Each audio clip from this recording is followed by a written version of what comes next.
haven't gotten our flu shots. I don't know if they actually work or not.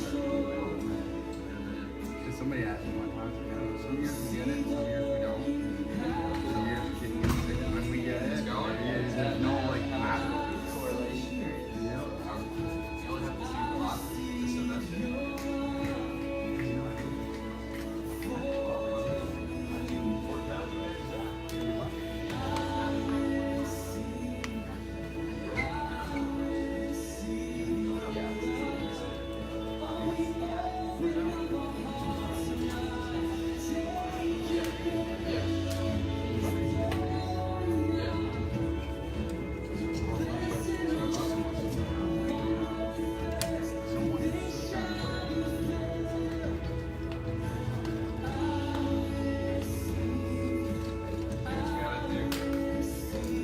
That's crazy though. I don't think I've ever heard of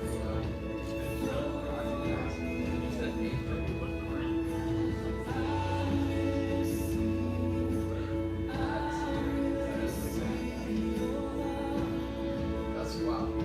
Yeah, that's cool. You gotta be you're not gonna do it right now.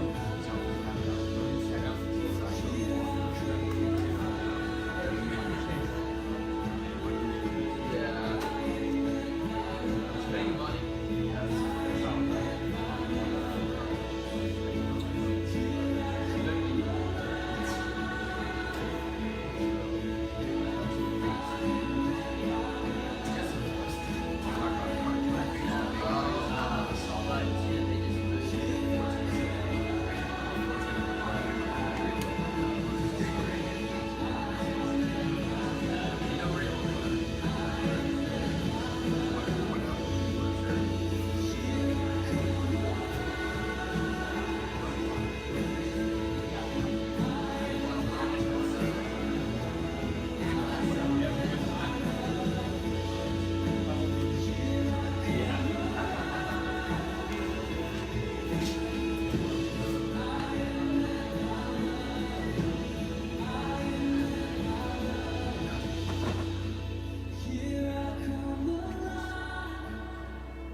Good morning. Morning.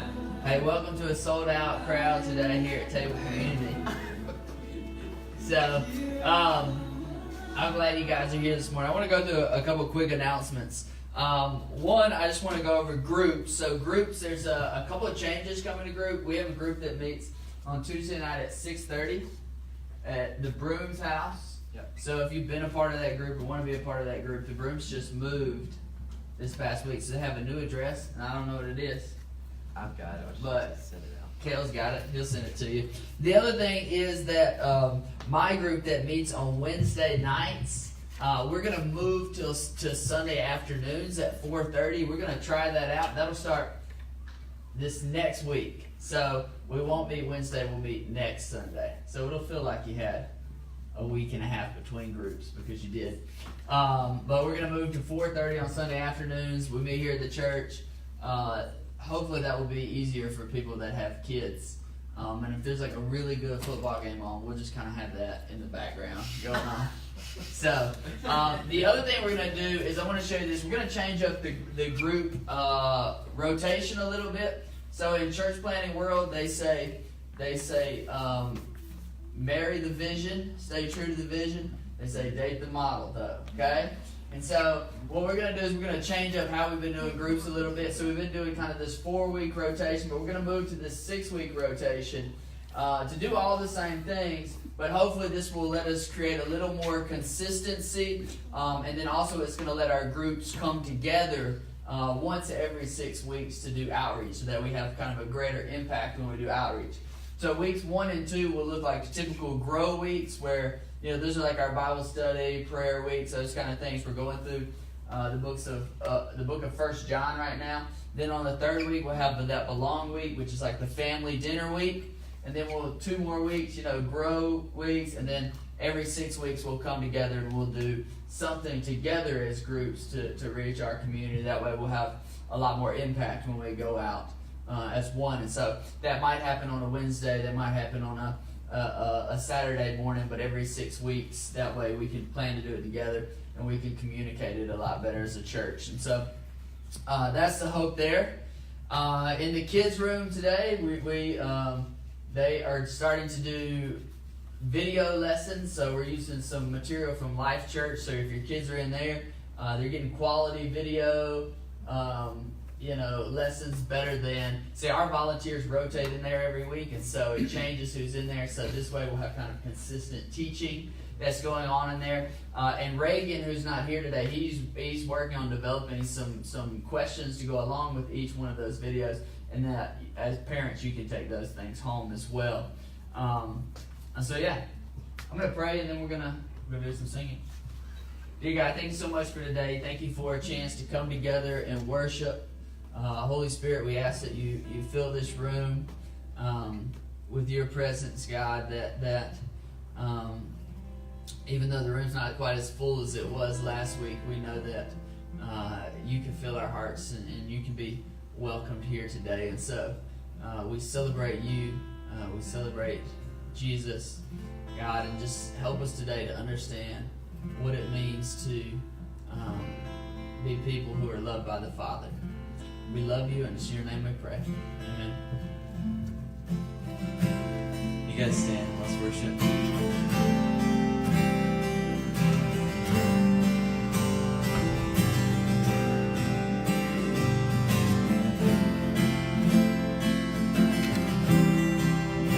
Sing this together. Sing together.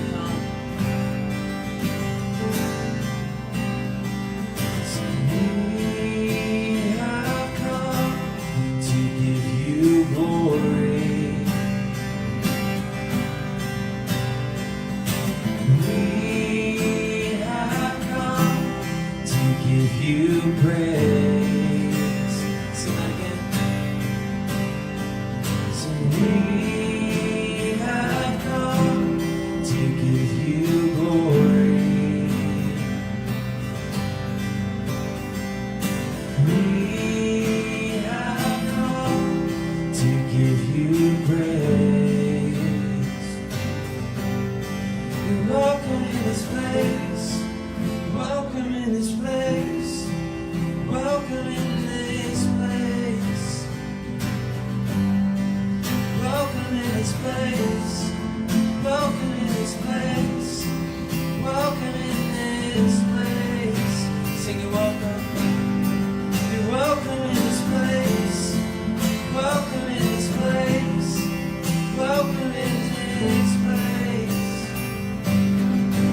good.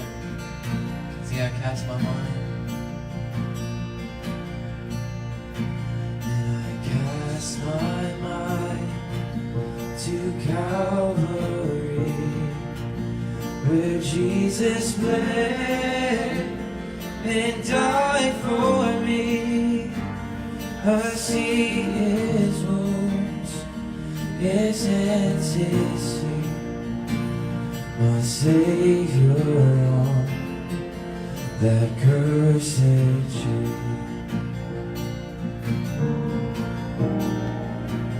His body bound and drenched in tears, they laid him down in Joseph's tomb, the entrance to my heavy stone. Messiah still and all alone.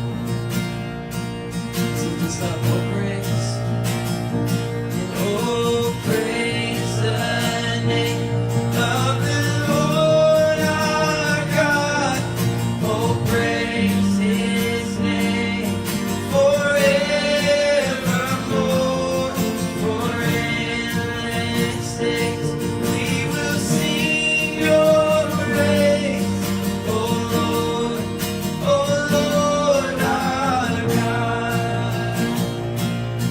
That's why we sing that on third and on the third at break of dawn, the Son of heaven rose again in old trampled death. Where is your sting? The angels roar for Christ the King.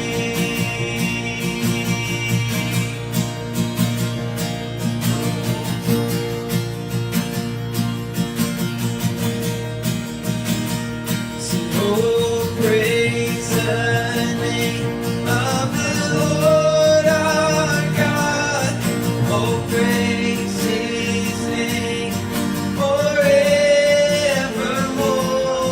For endless days we will sing your praise, oh Lord our God.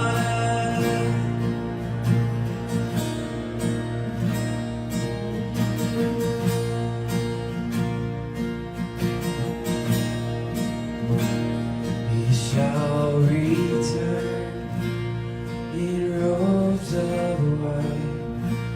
The blazing sun shall pierce the night, and I will rise among the saints. My gaze transfixed on Jesus' face.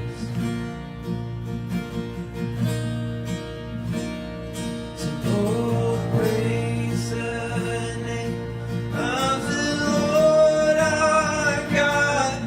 Oh, praise his name forevermore. For endless days we will sing your praise, oh Lord our God.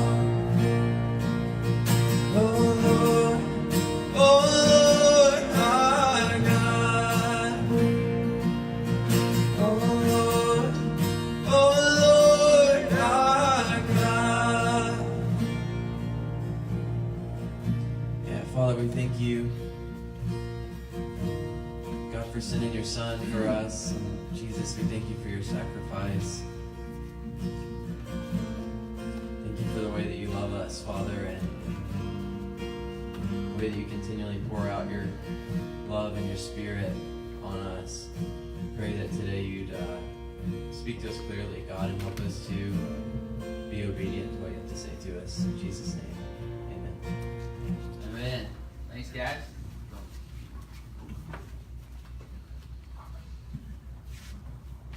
Jesus kicked back. That's cool. It's fine. Is it still recording? It's dark. It's all right. This is a black screen. Oh, that's all right. We'll figure it out. But the All world right. needs to hear you, man. Yeah, it's okay. We got a live stream going on Facebook. So that's just par for the course this morning. I walked in here this morning at like 6:30 to start getting things ready, and it was just like, like the sound system. There was so much feedback going on. It was like, all right, I see what kind of day it's going to be today. So I was like, well, I tried to mess with it and fix it, but we couldn't. So we got the portable system up, and it sounds a lot better. So that's good. So hey guys, we are starting a new series today. Well, we're in the second week. Technically last week was the first. But this is the first week where we're actually talking about the stories of the prodigal sons. And so last week we talked about it, but really it was a setup where we talked about what true table community looks like, because ultimately this is a story that ends with a call to table community. And so how many of you guys know what the word prodigal means? Like, you could just give me a definition. Yeah, it's not really a word that we use that much. It kind of sounds like a cool coffee shop or something. Like, let's go hang out at Prodigal later and, get a nice cold brew or something. And so it's not a word that we use a lot, but what it means is it is a description of a person that is reckless in their behavior, that they have something of great value and then they kind of give it away wastefully. And so it's somebody who's very carefree, who gives something of great value away really recklessly, without thinking. And so there's that's what we talk about when we talk about the prodigal son. You typically think about the younger son, because that's the story. If you know the story, that's how it goes, that he kind of gives everything away. Tim Keller wrote a book called Prodigal God, which was a different take on the same story, where he says actually this story is about the father, it's about the God in this story who shouldn't, by any measure that we would normally measure things, he wouldn't give away his love the way that he does and welcome the son back. That's a kind of a wasteful thing to give away. Why would you welcome the son back into your life who has betrayed you? That's a foolish person to offer your love toward. We're going to sing a song later called Reckless Love by Corey Asbury. And maybe you are aware of this or not, but there was a minor argument over this song this past summer when it was so big, right? Because it says the reckless love of God, and people would say, but our God is not reckless. Like, he wouldn't do something recklessly. And you're like, yeah, that's true. Remember we looked at Genesis, talking about a God of order, a God who created things to be a certain way. It's not really the picture of a reckless God, but the point is that when we look at God from our perspective and who he chooses to show his love to, it seems almost foolish to us that he would choose to show love to the people that he chooses to show love to, when he should clearly give it to more deserving people. But when we talk about somebody who's a prodigal, who is reckless in love, we usually mean something different than that. We usually mean somebody who is basically giving their love to all the wrong kinds of things. You know the old country song by Waylon Jennings? So back when country was good. I'm just kidding, I don't like country music, I never have. But it's this old song that goes, I'm looking for love in all the wrong places, I'm looking for love in so many faces, right? That's our idea of reckless love, is that you're giving the love that you have, which is a valuable commodity, to something that it shouldn't be. It's this idea that you find in the expression, barking up the wrong tree. Basically, you're looking for something, you might even be looking for the right thing, you're just looking for it in the wrong place. And so that's what today's story is really about. And last week we talked about how this chapter 15 in Luke, if you want to turn there in your Bibles, that's where we'll be. It'll be on the screen as well. But it begins with this verse. The tax collectors and other notorious sinners often came to listen to Jesus teach. And we talked about who those tax collectors and notorious sinners are, why it's phrased that way. It's not just like it's not just like the IRS and other people who sin, which is everyone else, right? But this is a story about people who could not maintain being part of the temple system, right? They couldn't go through the things that are required to purify themselves, to be part of the in crowd, to be made right with God in the eyes of others. That tax collectors, those are people that have opted out of that system, that said, hey, I'm going to choose not to do that. And then there are the other notorious sinners. A lot of those people were just the poor folks who didn't have the money to buy the sacrifices to go through the temple system. And so what happened is it created an in-group. It created people that were pure, who had gone through the system, and it created an outside group of people who did not have the means to go through the system. And when it says notorious sinners, they are known sinners because everybody knew they were sinners, right? Because they were outside the system. And then there's this other group there, the Pharisees and the teachers of the religious law. It said they complained because that Jesus was associating with such people, right? He was even eating with them. And so Jesus has two audiences here as he tells this story. He's got the known sinners, and then he's got the Pharisees, the religious folks, who have it all together. And what we see is that Jesus eats with all people, right? And a call to true table community is a call to really both sides of the equation. Can you guys imagine what it would be like to live in a society that seemed like it was divided and there was two sides? Right? Does that sound familiar at all? Okay? That's the situation here, right? And Jesus eats with both sides. Okay? And so that's what's going on. And so as he leads up to this story about the prodigal sons, he tells two stories. He tells one story about a woman. She has 10 coins. She loses one of the coins. She leaves all the coins that she knows where they are and goes and finds the one coin. Right? And he says, this is like one sinner who repents, right? One person that gets right with God. He says, all the angels in heaven rejoice over this one that was lost and is now found, rather than the 9 that stayed where they were supposed to be. And then he tells this story about sheep. And he says there were 99 sheep, okay? And they were in the field, and they were with the shepherd, and there's the one sheep that wandered off. Okay, and the sheep, the 99, they listen to the shepherd's voice. They're there, they're with him, they're doing what they're supposed to be doing. And then you have the one that wanders off. Now, it doesn't tell us about the one. Is the one like a tax collector who said, like, I'm not going to be part of the 99. I'm just going to leave the field on my own. Or is this just like a sheep with like a bum leg, and all the other sheep are like, you can't really hang out with us anymore, and so you need to go hang out on the other side of the fence. But either way, what happens in the story is that the shepherd leaves the 99 and he goes after the one sheep.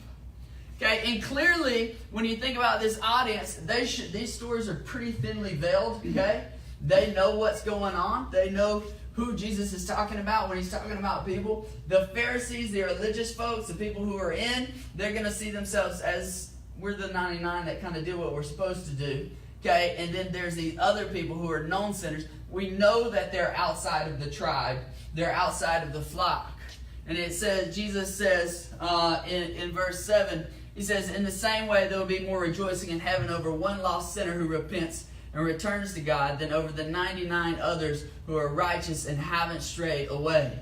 So it's a story about, he's trying to tell the Pharisees that this is a story about a God who is willing to sacrifice really everything to rescue the one that is lost, okay? And so then he tells this third story, which is the parable of the prodigal sons. And this time, again, very thinly veiled.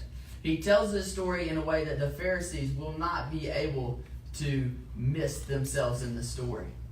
Right? His hope with the first two stories is that they will see themselves as the lost sheep and not the 99. That they will recognize their own need to be rescued. But they're struggling, and so he tells this other story. And this story is a wildly ridiculous story, okay? And so there's a dual audience here. And this is a story, it's really about the younger son. This is a son that has every opportunity to get it right, okay? This is a story about a guy, a Jewish kid. He would have every opportunity to stay home, to be part of the temple system, to be seen as someone who is pure, to be seen as somebody who identifies as Jewish, which means to identify as a chosen people of God. This is somebody who had every opportunity to be set apart, to be seen as distinct, to be seen as pure, to be seen as holy. This is somebody with every opportunity to identify as a child of God. And in this context, you got to think, this is Israel, right? So they've been in and out and in and out and in and out of captivity for hundreds and hundreds of years. And so remember the Genesis story we talked about? A lot of that was about them understanding who their identity was. Their identity is very, very important to them. It's everything. And the younger son, this is a story about somebody who takes that and throws that all away. And so Jesus is taking it, this is like a step further. This isn't just a story about, the leper who got sick and couldn't participate anymore. This is about somebody who had every opportunity and then threw it away anyways. And so this is the parable of the lost sons, or the prodigal sons, as we sometimes say. Verse 11. So to illustrate the point further, Jesus told them this story. He said, a man had 2 sons. The younger son told his father, I want my share of your estate now before you die. So the father agreed to divide his wealth between the son. Which is how it would go at my house, right? No, like if my child comes to me and says, Father, which is not what Stevie calls me, but just imagine, Father, will you give me all that is going to come to me? I would say, first, Stevie, I'm young and I haven't written a will yet, and so we got to figure that out first. But, Dad, would you just give me what is coming to me anyways? Can you imagine if you had a child and that child came to you and asked you that question? What would you say to that child? Yeah, no, get out of my house. Who do you think you are? Like, what do you think you're doing?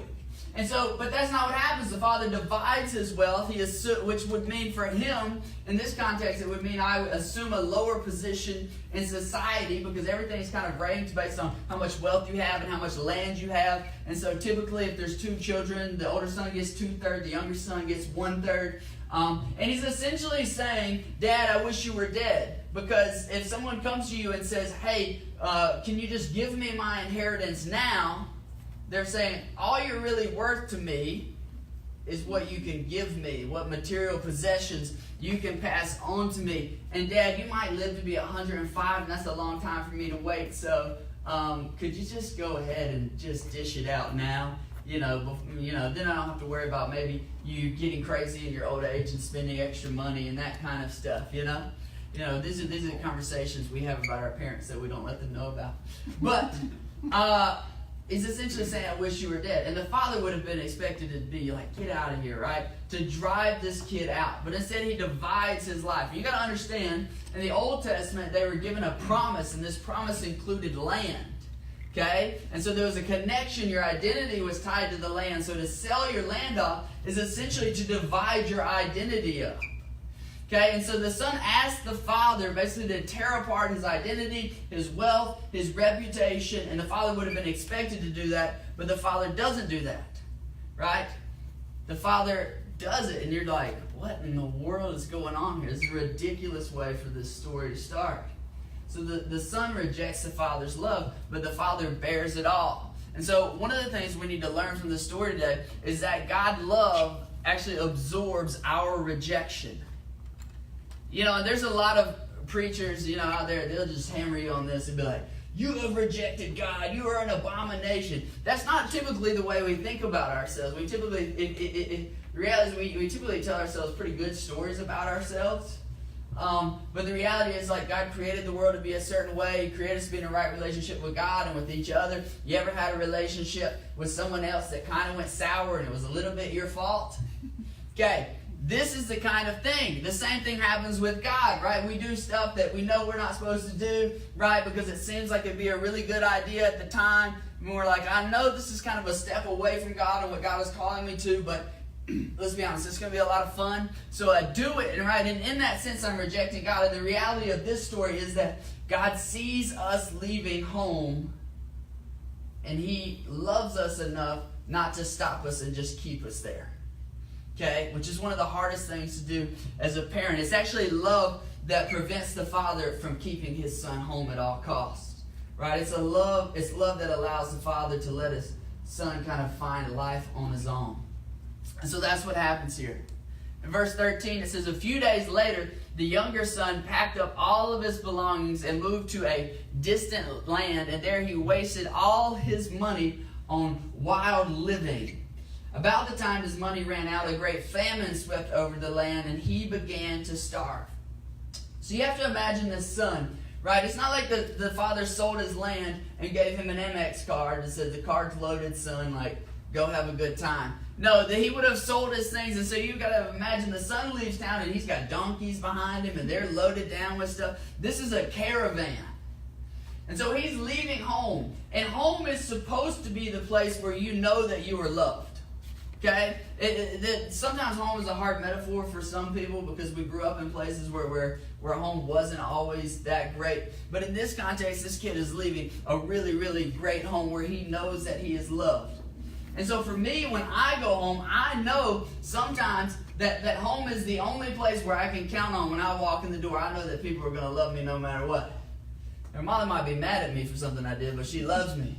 And Stevie, she's going to run up to me and hug me and be glad that I'm there when I walk in the door no matter what. So when you're church planning, you know, and you have a low attended Sunday, right, it's hard to not take it a little personally.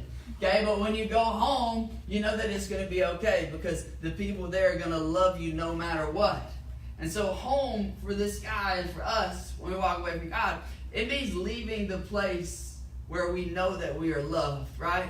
It means living as if I don't yet have a home. Like I still have to go out and find one. And a lot of times it means listening to some voices other than the voice of the Father that say I'm loved. And those voices, those outside voices are often misguided, right? And so the home is the center of our being. It's where we know that we're loved. It's where we hear the voice that speaks to Adam in the garden. It's where we hear the voice of God when he speaks to Jesus at his baptism and says, this is my son in whom I'm well pleased. That's the same voice that speaks to us when we're at home with the Father. And the reality is, as long as... Check 1, 2. Oh my gosh. Alright, here we go. But the reality is this. As long as I am connected to the voice of the Father that knows that I am loved, I can actually hear those other voices and they don't carry that much weight on me. Right? Because there's a big difference between hearing voices and listening to what those voices are saying. As long as I'm connected to the Father, that will keep me anchored where I'm supposed to be. And when I quit listening to the Father, when I walk away and my identity isn't found as someone who is loved by God, all of a sudden those other voices start to get a lot louder, and I start to listen to them, and their stories about who I am and who I should be. Those things start to creep in, and what I do is I find myself far from who I sense that I was created to be all along, right? Those other stories, they creep in and they say, this is who you are.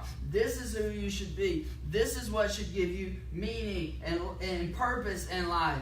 This is what it means for you to be loved. And what happens is I start looking for the love that can only be found in the Father in other places, right? And it is as if love is lost, but it doesn't feel like love is lost. It feels like I'm lost because I am not connected to the Father who has steadfast love to offer. And so I feel lost when I'm not anchored to a steadfast God. Right? I'm the prodigal son every time I search for unconditional love where it can't be found.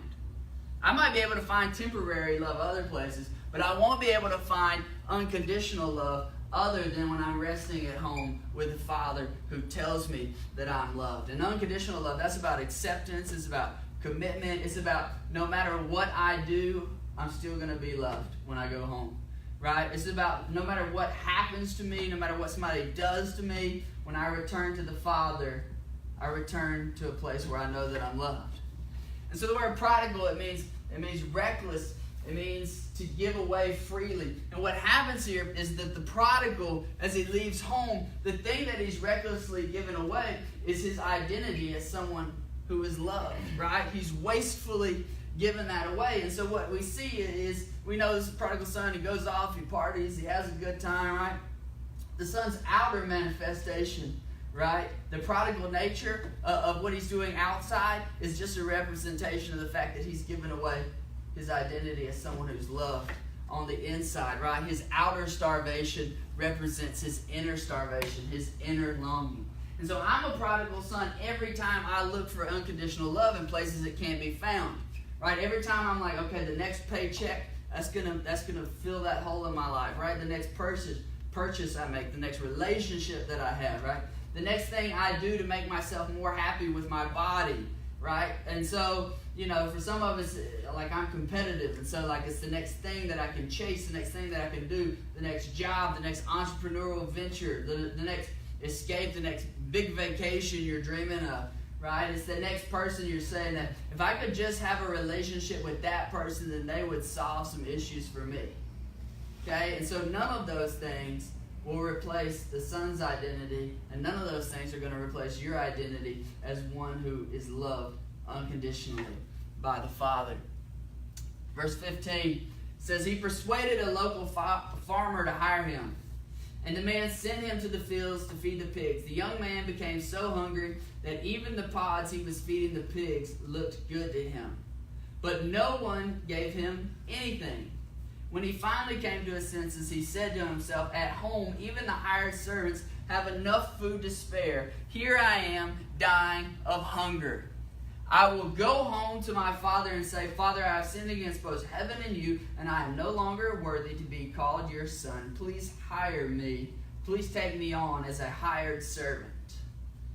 So you got to understand this context. What happens is this son, he loses everything. He spends all his money. He says, hey, I need a job. I got to do something. This guy hires him to work with the pigs. Do you know anything about Jewish people? They don't eat pork, okay? So because pork is seen as unclean, everything in this culture, in this time, was about being pure. It's about having your identity as someone who's a pure person who follows God. Now he's here. He's not only working with the pigs, but he finds himself living with the pigs. He finds himself eating with the pigs. And who you eat with is who you're equal to in this society, right? And so this is a complete denial of his Jewish roots. This is a complete denial of who his family is, his relationship with his family. And for him, this would be a complete denial of his relationship with God. And so the son decides, I'm going to be a hired servant, which is an interesting thing because he's trying to tell himself a different story. He's saying, okay, I can earn my way back into the Father's house, and this is how I'm going to do it. I'm not going to go and offer myself as a slave, because here's the deal. The slaves, they live on the property with the Father, okay? The slaves, they're going to work, they're going to get fed, they're going to be taken care of, but they're there, right? They can't pay their way back. He says, no, I'm not going to go live at home. I'm going to live just outside of home, and I'm going to work for my dad. And then if I work for my dad, he'll take me on because I know he cares for me. And if I work for him, I can make some money, and then I can pay him back for everything that I've lost. Which seems really unrealistic that a hired servant is going to make enough money to ever repay for 1/3 of everything that he took from the Father. And so this is his way of trying to offer restitution. And so he's given his identity away, and so now he's in search of a story to replace that identity. And so this is what we do when we look for God's love in other places, right? We try to have stories to make sense of our circumstances, right? Sometimes we say, I've left home and I've done some things and made them really bad. And you know what? It's probably not even safe to return home anymore. I hear this all the time, people who say, I used to go to church, I used to follow God, but I've kind of gone too far now. I don't know that it's really safe to go back anymore. And so you start looking for other stories to replace that. You say, okay, well, this person, they seem to have found something that's good over here, and they seem to be really successful. They seem to be better off than me. Well, how did they do that? Maybe that's the thing that I should do. Maybe I need to try harder. Maybe I need to achieve more. Maybe I need to be more recognized. And I tell myself these stories because all of a sudden I find myself isolated, and now I'm suspicious of everybody else's motives. Right? If you ever find yourself suspicious of other motives, there's a good chance you're not very rooted in the fact that you're loved by the Father, right? If I'm defensive of my own positions, then I'm not resting in the reality that I'm loved by my Father, right? If I'm unsure of my motivations, or if I feel victimized by my circumstances, why me? I'm not resting in the fact that I'm loved by the Father, right? If I lose contact with the Father's love, then all of a sudden it's hard to enjoy people anymore, okay? Yeah, all of a sudden I start dividing the world up into who's on my side and who isn't on my side, who cares for me, who doesn't care for me. I try to validate all the reasons that I have mistrust in others and all the stories I tell them myself about others, right? When I lose contact with the Father's love, I feel lost. Right? I feel like I'm not, because I'm not anchored to the Father's love, who has steadfast, sturdy love, that I know no matter what, when I return to Him, that I'm going to be there, and He's going to see me as someone who is loved. And so when I lose contact with that, then I feel lost. You guys ever lost anything before? Have you guys ever lost a remote? Okay? So our Roku remote is currently lost. But the previous time that I lost it, I lost the remote. You know, where's the first, if you lose a remote, where's the first place you should look? Couch. In the couch cushions, yes, okay. I knew everybody would say that. That's good, right? So where's the first place I look? I can't find the remote. I look in the couch cushions. It's not in the couch cushions. So what do? I start to look in other places. Well, we can't really find it anywhere in the living room, which is the obvious logical place for a remote to be. And so this is a Roku remote, and we don't have a smart TV. We have a dumb TV. You plug the Roku into it, so it has a brain now. Okay? And so without the remote, it's pretty useless. So we can't find it. So Molly gets online. She's like, what do we do? She finds out you can download an app. Okay? So we start using the app. Okay, that's working great. But here's the deal: the app seems like it's messing up. The app seems like it's messing up because I'm trying to watch TV, and then all of a sudden I'm just hanging out on the couch watching TV, and all of a sudden it just starts rewinding. I'm in the middle of a show, and it's going backwards now. I'm like, what the heck is going on? You know, I'm on Instagram, so now I'm like fumbling to get back to my app quick enough so that I can hit pause. You know, and then I start watching. You know, I think, all right, I'm going to run to the kitchen. I'm going to grab something real quick. And I get up off the couch, and as I start walking in, the show just pauses. I'm like, what the heck is going on? And so it takes me like an hour and a half to watch a show that's 45 minutes. Because every 5 minutes, it starts fast forwarding or rewinding or just stopping or going back to the home screen. I'm like, oh my gosh. Like, maybe I'm just going to have to watch Netflix on the computer from now on. This isn't going to work. And so that night, I go to sleep, and I dream about the remote. I'm not kidding. I had a dream that I was sitting on the couch, and I just picked up the couch. I sit on, like, this side of the couch, and so I picked up the cushion. It's just, like, sitting right there. I'm like, you know, I wake up the next morning, and I'm like, maybe God sent me a dream, but that seems ridiculous. So I'm not even going to check because that's absurd, right? And so I keep looking, and before long, the day keeps going. I'm like, I got to find a remote because I can't watch TV this way. And I start asking myself, you know, the neighbors, we moved in, and we've been there for like 2 months, and they're very elusive. Like, every time they get out of their car, they're like on their phone. And I'm like, I just want to say hello, introduce myself. They're running from me. I don't understand why I'm so scary. And so I'm like telling myself, are the neighbors like messing with me? Do they like have a Roku remote? And like, they could easily reach my living room from that side of their house. And so, you know, I'm like, we got to find this remote. And so I'm looking in the bathroom. I'm like, maybe I took it to the bathroom with me. I'm like, is it in the kitchen pantry? You know, I went in there and get something to eat and just set it down, or in the refrigerator or someplace like that. You know, did I take it and I set it on my nightstand where I plug my phone in at night? Or, you know, and by the end of it, I'm like in the driveway. Like, did I drop it in the driveway? Why would I take the remote outside of the driveway? And so here I am. And then finally, Molly, you know, I come in one afternoon and she says, I found the remote. And I was like, where was it? She's like, it was in the couch cushions. I was like, are you kidding me? I was like, don't tell me where it was. And she's like, why? I was like, okay, tell me where it was. Right? And she's like, I just picked up this cushion. It was like tucked right there. And I was like, are you kidding me? Which has nothing to do with the point I'm trying to make. It was just ridiculous. Right? But the reality is that the remote was missing. And the problem is that if you don't have a steady home for the remote, a place where you keep it, you're always looking for the remote. Alright? Because sometimes you put it on the back of the couch or on the coffee table or by the TV or on this shelf over here. Right? As long as it doesn't have a permanent home, it's kind of always lost when you go to look for it. Okay? And the same is true for us. Right? And the remote actually has a home. There's a little basket. You know, and if you put the remote in the basket, then you can always find it every time, right? That's the idea. We just never do it. And so most of the time when I can't find a remote, where is it? It's actually in the basket, right? Because that's the last place that I would look for it, right? That's the last place I would expect to find it. In fact, I'm so used to the remote being lost that it's a surprise to me when it isn't lost. And so the same thing happens to us when we're looking for the love that can only be found in the Father and other places. It's not that we feel that love is lost, it's we feel lost. Right? And we start out really simple thinking, okay, it's gonna be in this logical place where it's supposed to be. And you're like, okay, well, I couldn't, I'm struggling to find it there. So next thing you know, you're in the pantry in your life and you're like, why is there no remote in here? And before long, you find yourself, you're in the driveway, which is no place to find love in life, right? But there you are searching for love in a place where you know that it makes no sense that you're going to find it there, but you're just desperate and you're looking, and the whole time, it is where it's supposed to be. And we just get so accustomed to looking for God's love in other places that we don't feel like love is lost, we just feel lost. And so I feel like a lost soul when my soul is not connected, is not at home with the truth that I am loved by the Father. And this is where the Son is right now. He feels truly lonely and truly lost.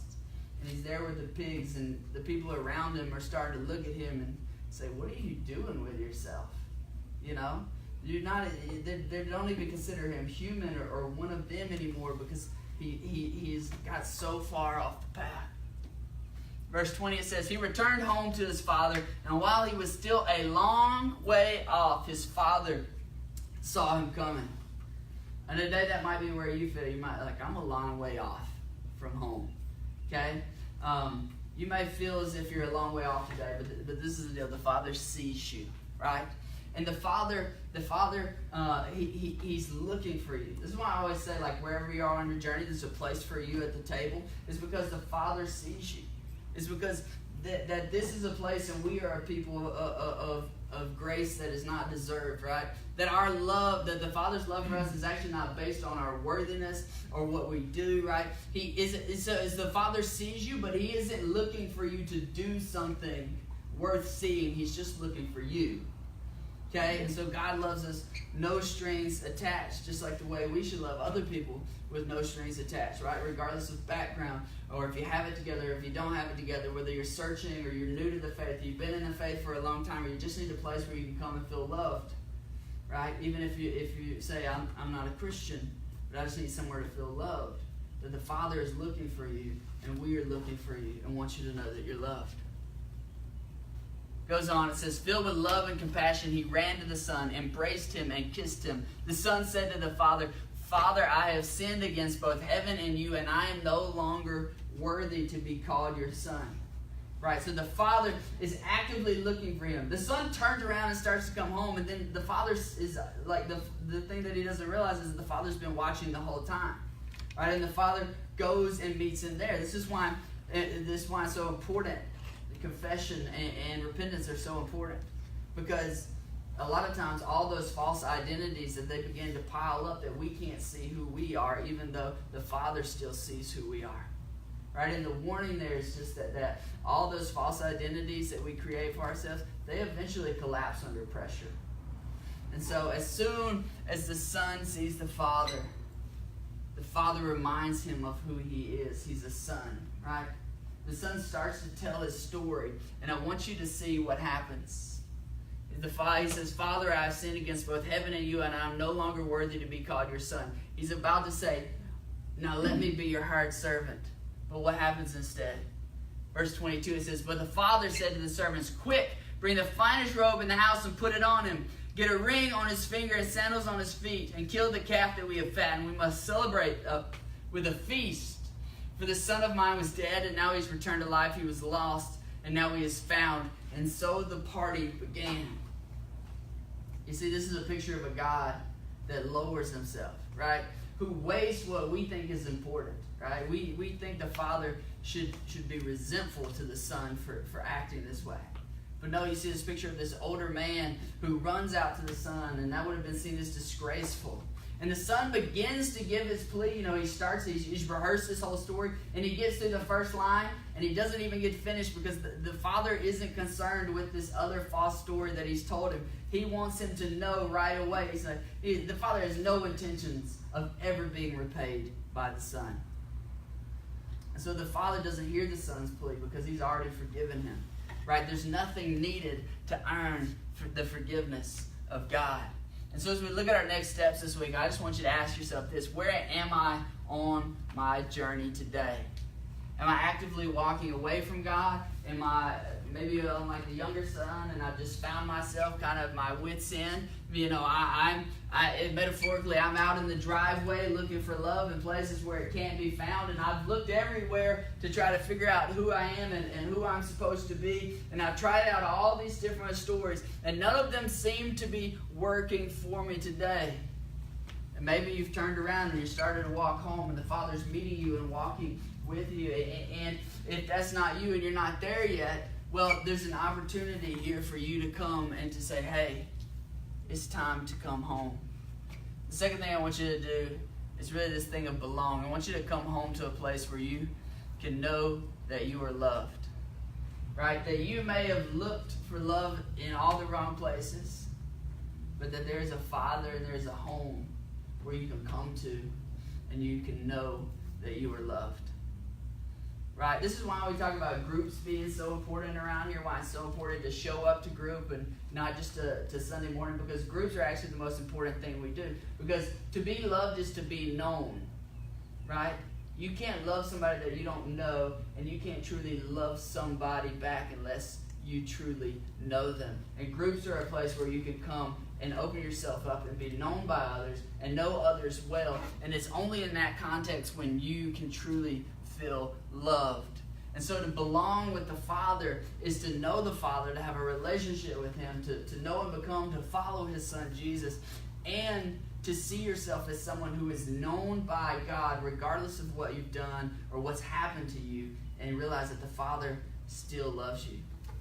See, it's easy to aimlessly wander through life looking for love in other places, but what we see is the Father here is ready to walk home with the Son. The Son turns around, and what he sees is that the Father is sprinting after him. And the Son isn't even home yet, and the first thing he sees is the Father coming toward him, because the Father has been watching this whole time. And the Father gives him a robe, and the robe is about forgiveness, right? It's not just a robe. The robe this is the Father's robe, and you're coming home from the pigsty, and the Father says, I'm going to take my robe off, right? And I'm going to put it on you. And I'm going to cover up that filth so that other people don't have to see it. There's no shame in coming home, right? You're loved regardless of what's happening. And then he brings that ring out, and the ring is, that's a family thing. That's you belong, that you're part of this family. And then he gives him sandals, because the only people that didn't have sandals in this society were the slaves. And so for him to come and to give him sandals is to say, you are being raised to a higher status. That you get to come and you get to be part of the table, that you get to be one of us. And ultimately, this is the story of Jesus. This is the story of a God who's willing to leave his place of comfort and to welcome us into his family and to walk with us back home, to walk with us back into a life as God intended it to be. And he says, we have to celebrate this day, for this brother of yours was dead and he has come back to life. He was lost and now he is found. You don't have to wander through life looking in other places. You can actually come home to a Father that says, I love you and I will always love you, no matter what. Let's pray. Dear God, thank you so much for today. Thank you for this story of the prodigal son. God, we're all prodigals in some way or another. We give away stuff that we shouldn't. We look for love in places where we know it can't be found. If we do find something, it's only temporary. It's not the steadfast love of the Father. God, we pray today that we would begin journeys back home to a place where we know we're loved. That if there's things that in our lives that we think we need to defend, or we need to prove ourselves to others, that we need to get rid of those things and realize that it's okay, that you love us anyways, and that's who we are. It's children who are loved by the Father. Let us not forget that. In your name we pray. Amen. Please go ahead and stand with us as we worship.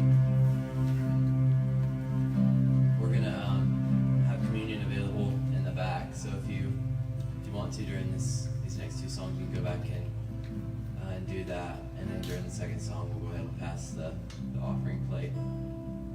But these next two songs are about the love of the Father.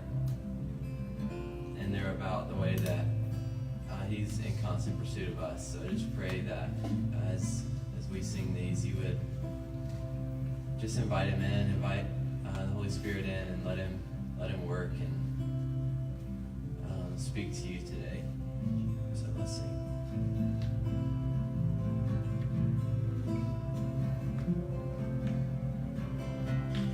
Unreserved, unrestrained, your love is wild, your love is wild for me. It isn't shy, it's unashamed, your love is proud to be seen with me.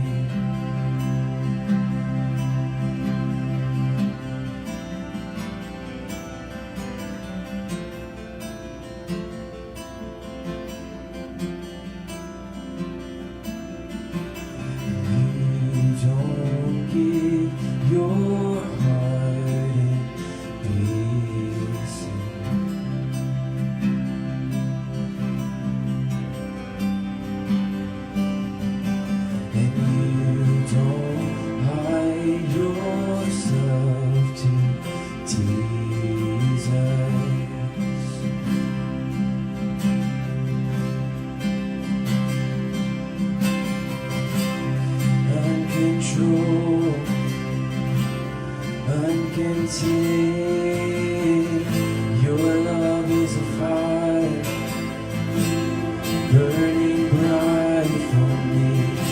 It's not a spark, it's not just a flame.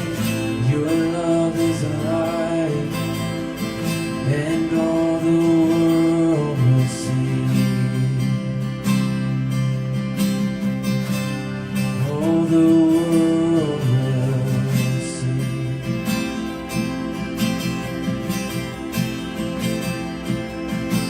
And you don't give your heart in pieces.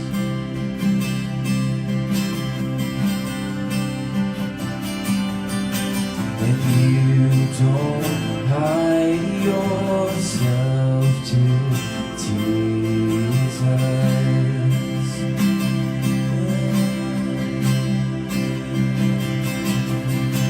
And you don't give your heart in pieces.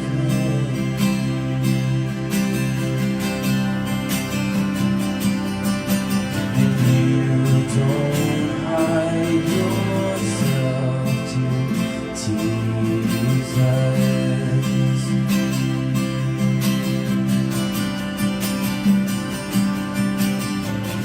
Your love's not fractured, it's not a troubled mind.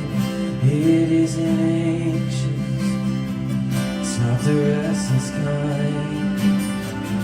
Your love's not passive, it's never disengaged, it's always present. It hangs on every word you say. Love keeps His promises, it keeps His word.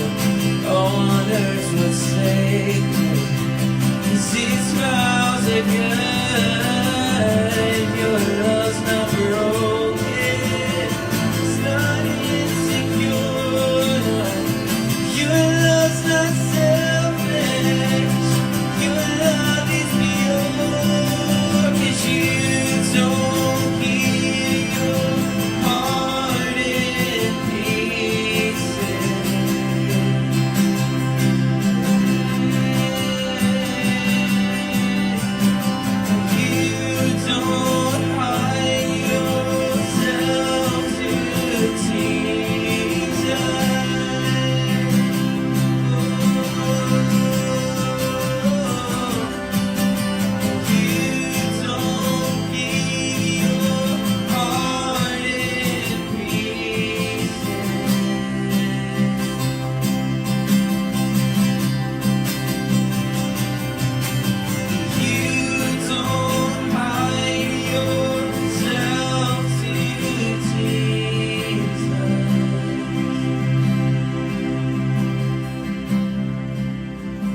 your heart in pieces.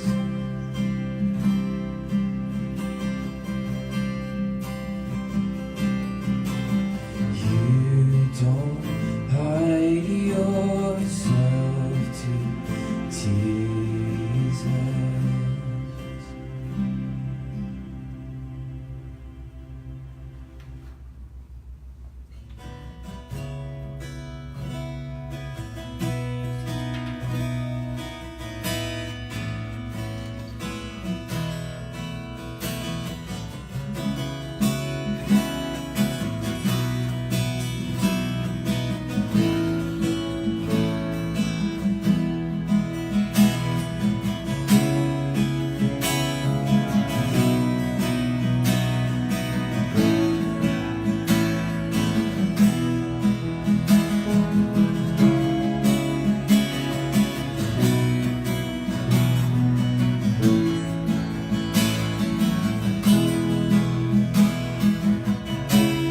Before I spoke a word, you were singing over me.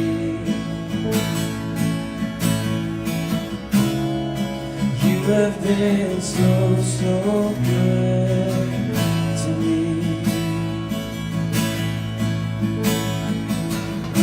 Before I took a breath, you breathed your life in me.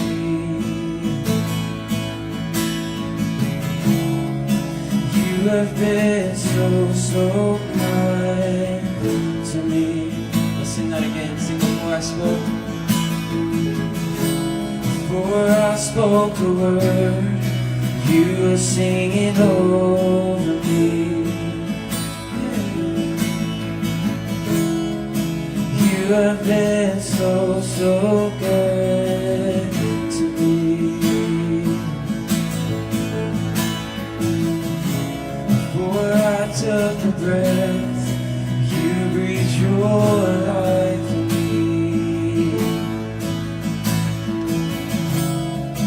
You have been so, so kind to me. Oh, the overwhelming, never-ending, reckless love of God.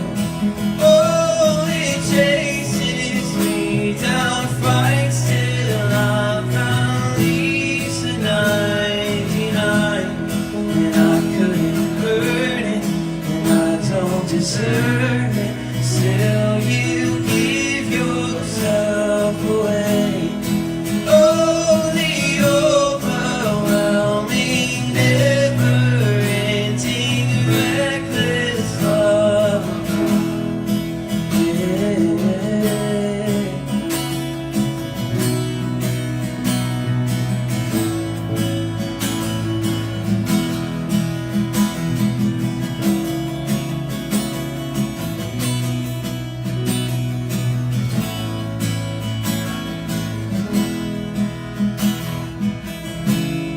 And I was your foe, still your love fought for me.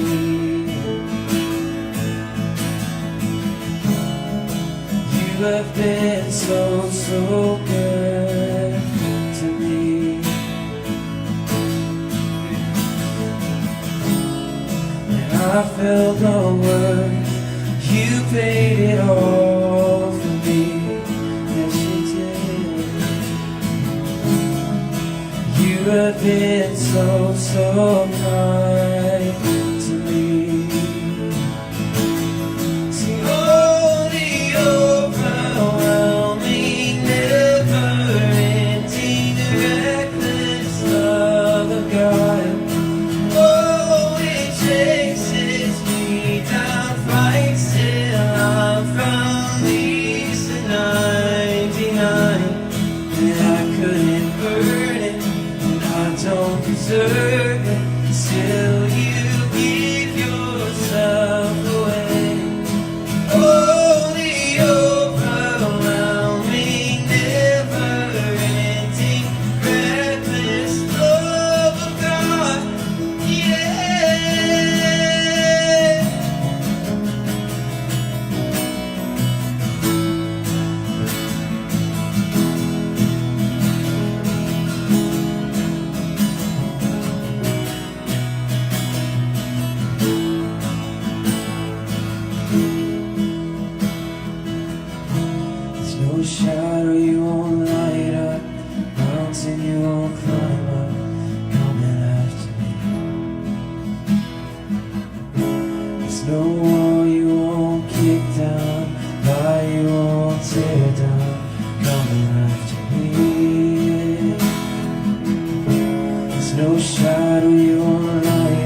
just a quick reminder, if you're a part of that Wednesday night group, that's going to move to Sunday starting this coming up week. So we won't meet this afternoon, but we'll meet next Sunday.